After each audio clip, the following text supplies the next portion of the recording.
Well, joining us now to talk about it, Democratic Congressman from the state of Washington, Adam Smith. Congressman, good to see you. Good to see you as well. Thanks for the chance. Okay, so what's going to happen here now that the Senate has said no to it? What's going on? Well, the Democrats do have our own CR that would extend the government, keep it open. So it'd be great if we could have a vote on that. There's a basic difference of opinion between Republicans and Democrats how to move forward. And look, there's three issues that we Democrats are concerned about. Well, there's a lot of issues, but the third one is kind of all-encompassing. First is health care.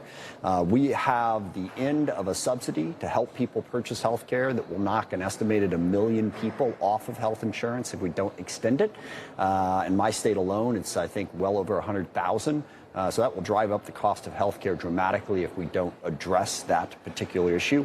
That is a huge issue. Second is Donald Trump not obeying the appropriations decisions of Congress. He did over $400 billion in rescissions or freezing of funds. So no matter what we do, if the president has the ability to just change it unilaterally, that puts us in a very weak position. And third, the president has made it clear that he doesn't want to work with Democrats, that he basically feels this is a Republican agenda, Republican bill. The problem is, in the Senate, he needs Democratic votes. And what Democrats are saying is we are not going to vote for a budget that we don't agree with. Yes, Republicans have control and power, but Joe Manchin's wrong. We have to give them 7 votes to move forward, and we're not going to give them those votes on a series of policy priorities we don't support. And lastly, to Mike Johnson's point, our big complaint is the $4 trillion that the Republicans in the big, beautiful bill added to the deficit by giving out all manner of different tax cuts and $170 billion extra dollars to the Department of Homeland Security. So, look, this is the core of what this country is for or not. You can be on one side of it or the other, but Democrats shouldn't have to acquiesce to Donald Trump's budget, and so we're not going to.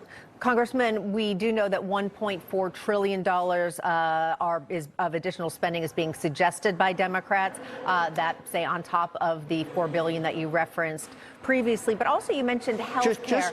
Healthcare. Hang on one second. Healthcare, and I just want to understand, when we talk about the subsidy that is ending and people who would not have health care, aren't a lot of those people, though, who initially wouldn't have qualified for that health care anyway, whether they are people here illegally, people who during COVID were sort of pushed under an umbrella that maybe they normally wouldn't be under? Sure, 2 points. One, it's not $1.4 trillion. I don't know where Speaker Johnson got that figure. All we're asking for in the short-term CR is this tax credit, which is not $1.4 trillion. Yes, this is a subsidy to help people buy health care. It's not free. It doesn't give them the health care for nothing. They still have to pay for it. But this subsidy enables them to be able to pay for it, given their economic limitations. And it gets them covered. And the thing people need to understand, if people are uninsured, this is a burden on the whole health care system. They still get health care to some degree, but it's uncompensated care. This is why you see rural hospitals and community health care clinics in poorer communities shutting down, because they're no longer getting paid for the health care that they were going to provide.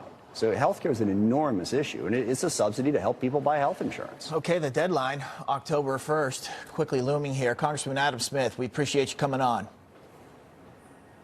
Thanks for the chance.